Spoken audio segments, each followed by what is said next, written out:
Bonjour, chers amis, vous qui êtes fidèles à ces émissions et vous qui regardez pour la première fois, merci d'avoir mis ce temps pour nous accompagner pendant cette petite demi-heure. Nous vous saluons et salam alaikum, azul flawan, et nous vous souhaitons la paix de Dieu qui surpasse toute intelligence. Parce que la paix de Dieu, c'est elle qui nous fait du bien, qui nous garde dans la tranquillité. Et c'est cette paix que je souhaite aussi à mes frères et à mes collègues sur ce plateau. Meki, merci d'être avec nous.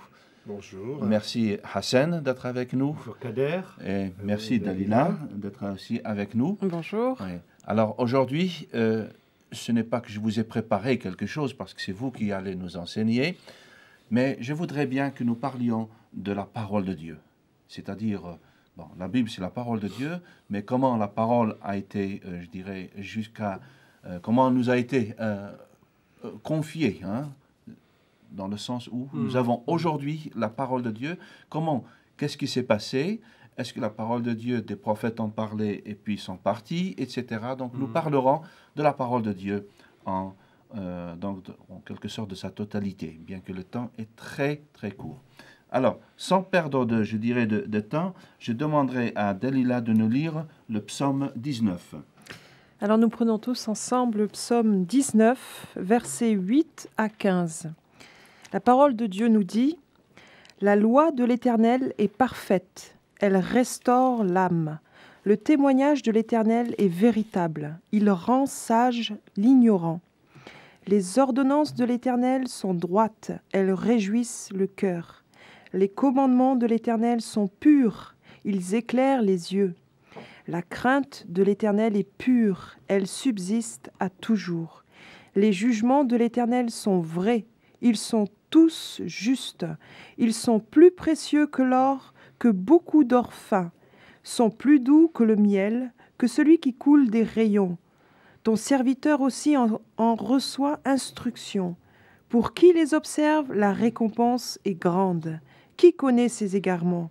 Pardonne-nous, pardonne ceux que j'ignore, préserve aussi ton serviteur des orgueilleux, qu'il ne domine point sur moi. Alors je serai intègre, innocent de grands péchés, reçois favorablement les paroles de ma bouche et les sentiments de mon cœur, ô Éternel, mon rocher et mon libérateur. Amen. Amen. Alors, j'aurais bien aimé lire ce passage encore dans une situation, je dirais, on va fermer les yeux et puis on va redire. Mais je crois que ce n'est pas ça le but de la parole de Dieu, n'est-ce pas? Première impression. Alors, je demande à Hassan les premières impressions de ces passages.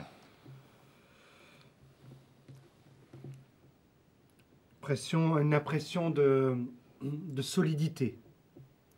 On nous parle d'une chose qui est solide, qui est fiable et qui est stable. Et c'est la parole de Dieu. C'est la parole de Dieu. Qui soutient notre vie d'homme et de femme tous les jours de notre vie. Merci. Mais qui? J'ai toujours un cœur réjoui lorsque j'entends cette parole qui a été lue par Dalila. Elle restaure l'âme. La parole restaure l'âme. Et quand mes débuts... Qu'est-ce que ça veut dire restaurer? Restaurer, c'est un rétablissement dans le cœur. Ça rétablit, ça fait du bien. Ouais. On dit aussi restaurer un bâtiment. Oui, c'est donc dans le sens que la parole de Dieu restaure notre âme, à savoir, elle la soigne, elle la guérit, elle règle tous les conflits, toutes les blessures qui se trouvent à l'intérieur de nous. Merci. Mais qui? Tu veux continuer? Oui. Cette parole que j'ai commencé à lire il y a des années, et j'ai trouvé qu'elle a eu un effet extraordinaire. Et j'ai dit, tiens, je vais essayer de mettre en pratique ce qui est dit. Et quand j'ai vérifié dans ma propre vie ce qui était dit, en mettant en pratique, j'ai vu les résultats, ou les résultats dans ma propre vie, puisqu'elle me donnait des... C'est comme un garde-fou, c'est un étalon, c'est véritablement un guide. Et dans la parole de Dieu, exemple, si nous prenons le psaume 119, c'est un hymne à la parole de Dieu. Alors il est parlé d'ordonnances, des statuts de l'Éternel, de la loi de l'Éternel. Et ce qui est intéressant dans ces textes du psaume 119, c'est heureux. Et même quand Moïse a parlé au peuple qu'il faut mettre la loi en pratique, et l'homme sera heureux. Dans les psaumes également, et dans d'autres textes. Heureux. Et encore le psaume 1, qui commence par justement cet homme qui est heureux de mettre la parole de Dieu. Ouais. Alors, je vais le citer. Ouais. Heureux l'homme qui met sa confiance dans la parole de Dieu. Alors, heureux l'homme qui médite sa parole. Il est comme un arbre planté près d'un courant d'eau, qui donne son fruit en sa saison, et dont le feuillage ne se flétrit point. Tout ce qu'il fait lui réussit. Mais il n'en est pas ainsi des méchants, etc. Mais je trouve ça extraordinaire. Heureux. Et c'est vrai que ça apporte de la joie. D'accord. En fait, le terme heureux, du grec makarios, si tu permets que je fasse un peu d'exégèse, signifie celui qui a un avenir et un devenir en Dieu. C'est-à-dire le maintenant et le futur. Et le futur. Ouais. Heureux celui à qui les transgressions sont remises, dont les péchés ne sont pas comptés, du chapitre 4 de la lettre aux Romains, qui est la reprise du psaume 32. Heureux makarios, c'est celui qui a un avenir et un devenir. Alors c'est tout le contraire de ce que l'on veut nous faire croire dans la société, que le bonheur, c'est d'en avoir et d'en avoir plein nos armoires. Selon la chanson d'Alain Souchon, n'est-ce pas ? Oui. Et là, d'ailleurs, la parole de Dieu est comparée et elle est dite plus précieuse que l'or fin. Oui. C'est qu'elle est un objet de grande valeur. Et même épurée. Épurée. Alors, comment on se l'approprie, la parole de Dieu ? Parce qu'en pratique, qu'est-ce que cela nous enseigne ? La parole de Dieu. Qu'est-ce que ce verset, comment se l'approprier ? En fait... Parce qu'on peut lire la Bible comme un livre. Oui. Vous êtes d'accord avec moi ? Et c'est un livre. Et c'est un livre, un roman, je veux dire. Voilà. Je crois que dans une de nos émissions, nous avions parlé du Saint-Esprit, traduit parfois comme consolateur. Pour ma part, je préfère le terme aide, le paraklétos. Parce qu'une aide, c'est une assistance, c'est l'idée, je vous enverrai une aide, c'est l'idée d'être fortifié, n'est-ce pas ? La parole de Dieu, elle est parole de Dieu pour celui qui a reçu le Saint-Esprit, et le Saint-Esprit le convainc que cette parole est effectivement inspirée de Dieu. Oui. C'est ce dont parle le chapitre 8 de la lettre aux Romains.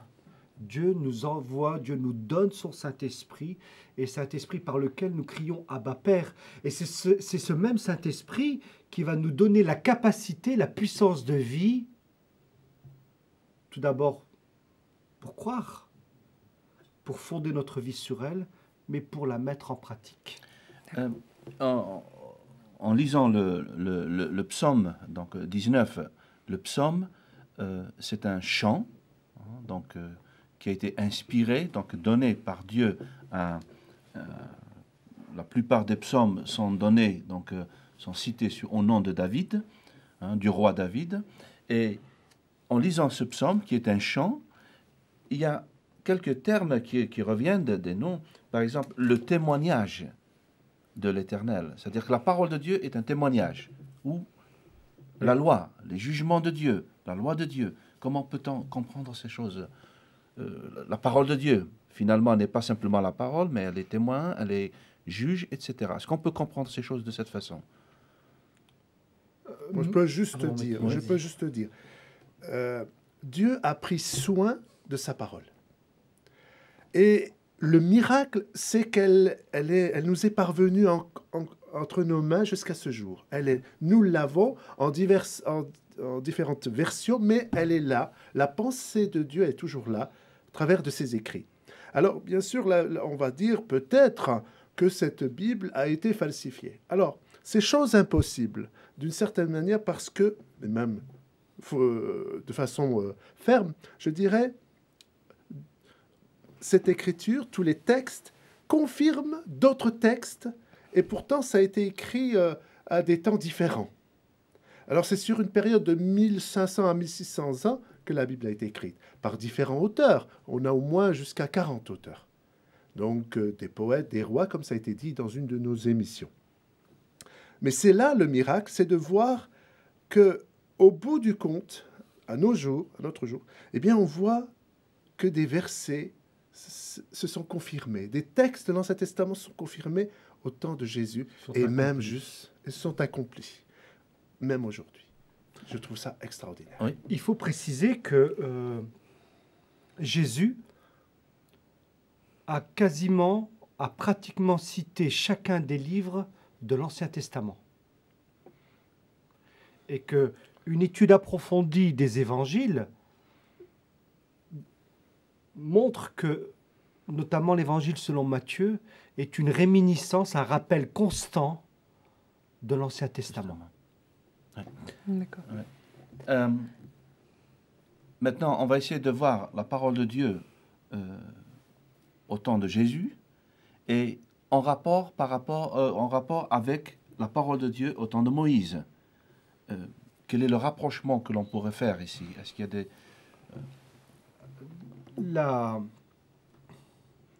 En fait, on ne peut pas mettre... Bon, tout d'abord, on ne peut pas mettre sur un même plan d'égalité la parole de Jésus et de Moïse. Oui. Parce que la parole de Jésus est la parole dernière et unique, il n'y en aura plus.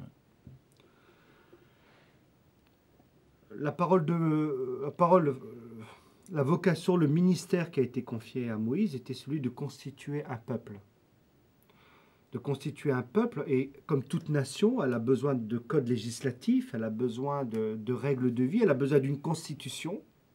Une constitution, je pense que c'est le bon terme, comme la constitution algérienne, française, vénézuélienne, qu'on voudrait changer d'ailleurs actuellement, selon l'actualité. Et la constitution du peuple d'Israël, c'est la loi de Dieu. Voilà. Et à l'intérieur de cette loi s'annonce déjà la personne et l'œuvre de Jésus-Christ. Donc, en quelque sorte... C'est un prémisse.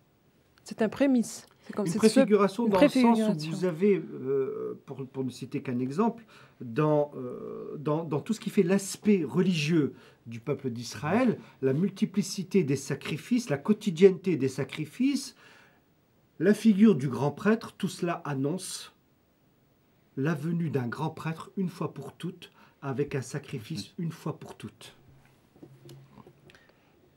Est-ce qu'on peut comprendre dans la loi de Dieu, quand on dit la loi, est-ce qu'on peut comprendre comme la loi qui, avec un bâton, tu fais ça, tu ne fais pas ça, tu fais ça, tu ne fais pas ça. Comment peut-on comprendre le mot loi? Alors, la loi de Dieu, alors sans doute fais-tu allusion aux 10 commandements. On peut penser aux 10 commandements, mais on peut penser, par exemple, comme ici, dans le psaume, il est écrit que la loi de Dieu est pure. Alors, le témoignage de Dieu, oui. Alors, la loi de Dieu, parlons maintenant des 10 commandements. Et après, on parlera de la loi au général au sens du principe. La loi de Dieu, les 10 commandements, révèlent le caractère moral de Dieu. Essentiellement. Mais la loi, en général, la loi de Dieu, ce que l'on retrouve dans le Deutéronome, dans le Lévitique, etc., effectivement, c'est une somme d'interdits et de permis. Parce que on doit bien comprendre que la liberté existe toujours dans un cadre. Oui. Nous sommes sous le régime de la loi de l'esprit, mais il y a un cadre. Il y a un cadre. Ouais. Et il n'y a pas de liberté sans cadre. Il n'y a pas de liberté sans une définition précise de ce qui est bien et de ce qui est mal. Oui. On peut continuer. Est-ce que ça répond à ta question? Oui. Parce que dans un cadre de ce que nous avons eu, donc en tant que Maghrébins, nous avons connu d'autres façons de vivre, d'autres façons de je dirais, d'avoir des relations entre nous, etc. Et j'espère que nous aurons des occasions de parler de certains, je dirais, de la culture, de la famille, etc. Mais je voudrais bien rester ici, donc, dans la parole de Dieu à partir de Psaume 19 et de projeter en quelque sorte des regards vers l'avenir. Hein. Des prophètes ont parlé. On croit que Dieu a parlé au travers des prophètes. Est-ce qu'on peut trouver dans la vie de Jésus, dans la vie de ses disciples, dans la vie donc après Jésus-Christ, donc l'Église, etc., est-ce qu'on peut trouver encore, je dirais, des traces des prophètes dans leur vie? Je veux dire, tout simplement, la vie, la parole de Dieu ne se tient pas à un moment. Est-ce que tu peux dire par là que Jésus-Christ est venu confirmer ce qui avait été dit par les prophètes? Je pose la question, oui. Je reprends ta formulation pour voir si c'est bien. Oui, parce que, bon, tout d'abord, plusieurs de ses contemporains l'ont interpellé en disant « Es-tu le nouvel Élie ?» Sachant que le peuple d'Israël était là aussi dans une situation d'attente, celle du Messie. « Es-tu celui qui doit venir ?» Parce que la parole de Dieu, qui est advenue avec Jean le Baptiste et Jésus, derrière, il y a 4 siècles de silence prophétique. N'est-ce pas? Alors, la question, donc, pour la résumer de manière beaucoup plus simple, je pense que tout simplement, est-ce qu'on peut trouver donc, des paroles des prophètes dans la vie des disciples de Jésus-Christ? Des disciples? Des disciples après Jésus-Christ. Ce qu'on peut constater par rapport aux paroles, par exemple, oui. Il n'y a plus, disons, de paroles nouvelles. Ah, oui. Il n'y en a pas. C'est à partir de Jésus-Christ que tout le message prend une autre dimension. Par exemple, l'Ancien Testament ne peut être compris que par le Nouveau Testament. Parce que l'Ancien Testament, on a besoin d'avoir une révélation plus claire. Alors, il est dit que Jésus, toute la loi, il l'a accomplie en sa personne. En sa personne. Et ce qui veut dire que nous sommes libérés, non pas qu'il faille chez nous vivre comme l'on désire sans se soumettre à la loi de Dieu, parce que Jésus l'a accompli, qu'il est la fin de la loi, qu'on peut faire ce que l'on veut. Pas du tout. Non. Puisque je vous ai dit tout à l'heure que la loi est inscrite dans notre cœur. Oui. Mais il faut bien comprendre que les premiers disciples, les apôtres, pour écrire leurs textes, que ce soit les évangiles, que ce soit les lettres, les épîtres, ont tous eu recours au témoignage des prophètes écrivains. L'apôtre Paul, pour répondre à certaines questions ou pour faire face à certaines situations, va effectivement se référer à certains passages de l'Ancien Testament. Le plus fameux, nous le retrouvons dans le livre des Actes, au chapitre 2, qui est une prophétie du prophète Joël, où il est question de répandre son esprit sur toute chair, jeune comme vieillard, n'est-ce pas? Au moment où le jour de la Pentecôte, quand Pierre prend la parole, dit, au moment où l'Esprit vient, n'est-ce pas? Alors Pierre, debout avec les 11, éleva la voix et énonça ce qui suit à leur adresse. Hommes de Judée, et vous tous qui habitez Jérusalem, prêtez l'oreille à mes paroles, sachez-le, ces gens ne sont pas ivres comme vous le supposez, car ce n'est que la 3e heure du jour. Mais c'est ce qui a été dit par l'entremise du prophète Joël. Dans les derniers jours, dit Dieu, je répandrai de mon esprit sur tous. Vos fils et vos filles parleront en prophètes, vos jeunes gens auront des visions et vos vieillards auront des songes. Oui, mes esclaves, hommes et femmes, en ces jours-là, sont mes esclaves, je répandrai de mon esprit et ils parleront en prophètes. Je donnerai des prodiges en haut dans le ciel et des signes en bas sur la terre, etc. etc. Et ces choses se sont passées au temps de Pierre. Au temps de Pierre, mais aujourd'hui également dans nos vies. Nous en sommes les témoins. Oui. vivant. Oui. À quelle époque a vécu le prophète Joël, à peu près par rapport à... Alors, si je crois pouvoir dire qu'il est contemporain d'Ésaïe. Alors, bon. Donc 600 ans à peu près. 6e 6e siècle, oui. Sauf erreur. Ouais. Donc c'est quelque chose d'incroyable, humainement parlant. Hein. Donc quelque chose qui est annoncé 6 siècles avant et qui s'est réalisé donc 6 siècles après. Donc la Bible, on dit la Bible, donc l'Ancien Testament, les prophètes, Moïse, les prophètes et le Nouveau Testament, donc les évangiles avec l'histoire de l'Église, avec les apôtres, font un ensemble. Un ensemble, il n'y a pas Un de ensemble de hasard. 66 livres qu'on reconnaît. On reconnaît. D'accord, tout se tient, tout prend son sens.